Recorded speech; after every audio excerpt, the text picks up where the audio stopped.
Alrighty, hello ladies and gentlemen, welcome to the show. Serving Nerve, where we talk about whatever we want, and today we're going to be going through more fat acceptance cringe compilations. So let's just get into this. When people say I'm a bad person for not caring about skinny shaming. I never said I was a good person. I never said I was giving contribution to society vibes. So personally, they just don't care about the whole skinny shaming thing. And in my opinion, I think that skinny shaming and fat shaming should be equally treated. To shame somebody on the basis of their body, fat or skinny, that's a problem. Skinny shaming doesn't matter because they're considered societally acceptable in comparison to fat people. That's just not a decent argument to make. It won't work in favor of your argument. It won't play in favor to your argument if you're trying to be like, oh, anti-fat shaming. You should be anti-overall body shaming. It'll just help your arguments more. I said I was giving contribution to society vibes. Nope, it's not. Okay, so the little note here says, body positivity is ... body positivity. It's for everybody. End of story. So the point is, body positivity should be for everybody. And what's the argument that this dame's gonna say? Nope, it's not a movement for everyone. The body positive movement is a movement created by fat black women for fat black women and other marginalized bodies. Yep, guess body positivity doesn't matter for people who are victims of severe burns, severe disabilities, missing limbs. Like, this is the thing, it's like we can say where body positivity started or what movement it's for, but on the overall basis of the current times, body positivity should be for all bodies. It doesn't matter the body, it should be literally for all bodies. Also, we can go all the way back to, the Victorian dress reform movement of, the 1800s when it comes to the beginnings of, the body positivity movement. It doesn't matter. We can pull body positivity out of our asses from, any time in history, from any group of people, for whatever. It doesn't matter. It doesn't matter where it started. It matters where it's at now. This is the current times. And when we talk about body positivity, it is for everybody. And if you don't like it, then you're not really that body positive. You only want it to be a certain kind of positivity for you and your selective groups of people that you deem worthy of body positivity. It's just ridiculous. And people are not marginalized. Stop co-opting it. Promoting obesity is what it takes to make other fat people feel hot. Obviously, I'm gonna do that. So yes, I am promoting obesity. Obesity is typically known as an incredibly unhealthy physical form. Could you imagine what somebody would say if they were, severely underweight, and they were like, people think that I'm promoting anorexia nervosa, but if this is what makes people who starve themselves feel hot, then yeah, I'm promoting it. The audience reaction would be, horrified. So, it's the same here. We shouldn't be promoting any unhealthy bodies. No matter, how positive we want to feel or how hot we want to feel. Feeling hot goes away as soon as the heart attacks hit, as soon as the heart failure hits, the diabetes, the strokes, the potential cancer risk. Feeling hot, you're not going to feel so hot. You're going to feel pretty dead inside. So the number one thing to do is just endeavor to be healthy. That's the number one thing. It doesn't matter how hot you feel. Health is the sexiest thing you can possibly have. So you're not going to feel very hot if you are severely, under or overweight. It's just not common. This person says, oh, being fat makes me ugly, right? That's why my Snap stories get at least 400 more views when I post a mirror selfie, and why I constantly have people sliding up on my stories and in my DMs. Yeah, right. Cat face. The spelling, again, abysmal. I hate when people can't spell. Jeez Louise. But, number one thing, doesn't matter. I think in general, women usually do have somebody sliding in their DMs every 10 seconds. And it's pretty common, especially on Snapchat. I just got a Snapchat, particularly for location tracking.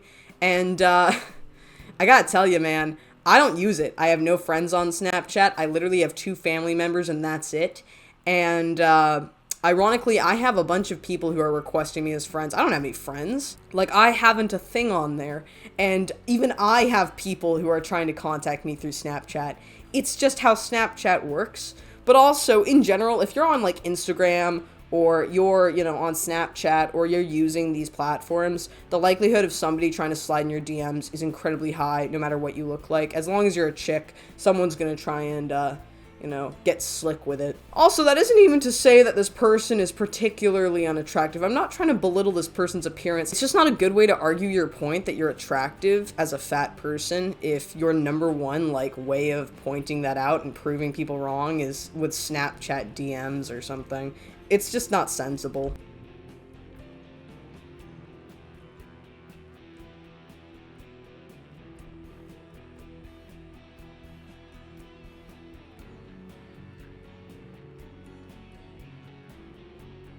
I feel very uncomfortable with how slow this zoom is. And also, this person's body was not the most eye-catching thing. It's her freaking hair. It's practically on fire, dude. The body is just a fat body. I don't really understand why we have to show our bodies off on camera all the time. I think it's better at least to put a paywall, then at least you're gonna make something from this instead of be, I don't know, a laughing stock on a cringe compilation, but that's just my opinion. Little tummy rolls? That's okay. Arms that jiggle? That's okay. Back rolls? That's okay. The reality is, there's a point where if you get to a certain physical body weight, whether it's super underweight or overweight, you're not going to feel okay. You're not going to feel mentally or physically well. You might have a higher risk of body pain, heart disease, cancer, diabetes, heart failure, strokes, complications, issues with healing, malabsorption, digestive issues, the list literally goes on. And also, a lot of these symptoms can occur for people who are really underweight as well, like malnutrition, malabsorption, gastroparesis, all kinds of things, digestive issues, whatever, it doesn't matter. The point I'm trying to make is there's that healthy medium you kind of want to be close to or at in order to negate the potential risks of some of these issues that will debilitate your life. I just don't understand why people are so willing to be like, yeah, it's all about the body. It's body positivity. It's fat acceptance. I'm going to accept myself because I'm fat. But there's a point where you have to recognize it's not really about, just the way you look. It's about how you feel. It's about your health. It's about your life. Jason is a fat bitch who very controversially doesn't give a fuck that she's fat. For breakfast, I just had a Red Bull while I was getting my nails done, and then for dinner I went to Walk and Go, and that was the best Walk and Go I've ever had, it was just so perfect. The thing about this that I think lands you in a fat acceptance cringe compilation isn't the fact that you're fat, and it's not the fact that you're eating a bunch of garbage on camera. It's the fact that you literally are saying, I'm fat, I'm eating on camera, and I don't care what people think of me. That's just gonna land you in a compilation, bro. But the disclaimer of saying, I'm fat and this is what I eat in a day as a fat person, I'm associating as a fat person, I'm literally identifying myself as a fat person to the audience, it just is cringy, dude. Just do your what I eat in a day is, but why do you have to disclose that you're fat? It just doesn't make any sense to me. I don't even know if it would be a good marketing tactic for social media. Having anorexia most of my life, but no one noticing because I wasn't skinny enough. Yeah, that's considered atypical anorexia. So you can actually have the same types of issues that an anorexic or severely underweight person will have, even if you're obese, and then you lose a ton of weight rapidly through those same behaviors, and maybe you get to a normal-ish weight. That actually is still a thing that can have similar symptoms like malnutrition, all kinds of weird digestive issues, a lot of the same symptoms from anorexia, minus the ones that come in when you're severely underweight. I'm pretty sure though, even when you're overweight, if you still rapidly lose weight, you can be at risk for refeeding syndrome, electrolyte imbalances, all kinds of stuff. So it's unfortunate, and I have my sympathies. And yeah, a lot of people don't really acknowledge people when they have ED issues. If they aren't super severely underweight, people can struggle a lot of the time under the radar with things like, anorexia, bulimia, and not be noticed until they get severe. And that's when people are noticed. And that's one reason why I think eating disorders are very difficult to cure. It's actually because the people who usually are critical condition and easily noticed are people who've been in it for years and years and years and years, and then they end up in a situation where they finally are in such a critical state and condition to the point where they need to go into medical intervention, and at that point they're so psychologically gone that it's just over. So I have my sympathies. A lot of the time people really do struggle under the radar unless they get really severe. What can you do? I don't know, therapy, I guess? Every year, fat phobia becomes less and less acceptable. So in about 10 or 15 years, I don't want to see y'all pretending like you didn't enjoy and engage in fatphobic content. I'm not here to be societally acceptable. I will be a dick no matter what to everybody, no matter what they are at. I am an asshole at heart. But I have to tell you guys, you know, in America at least, it's not illegal to be an asshole. So I don't really care. I would be scared actually in 10 or 15 years if I go to a country that has like really severe hate speech laws, Canada, New Zealand, the UK, those kinds of places. I would actually be scared shitless to open my mouth in those countries. I actually used to be afraid living in Canada for fear of being scrutinized by society for having the wrong opinion.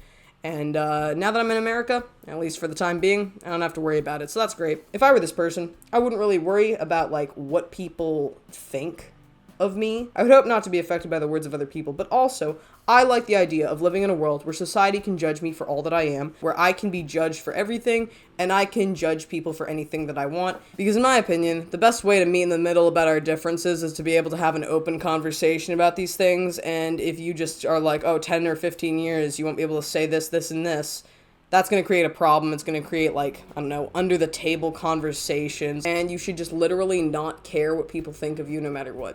And also, you should always be able to say what you want and then face the judgments of society as a result. Anyways, that's the video. Tell me what you guys think in the comments below. Do you agree or do you disagree? What do you think about being able to say whatever you want? Anyways, that's the video. Tell me what you think, and I hope y'all enjoyed. It has been lovely, my people. Slater.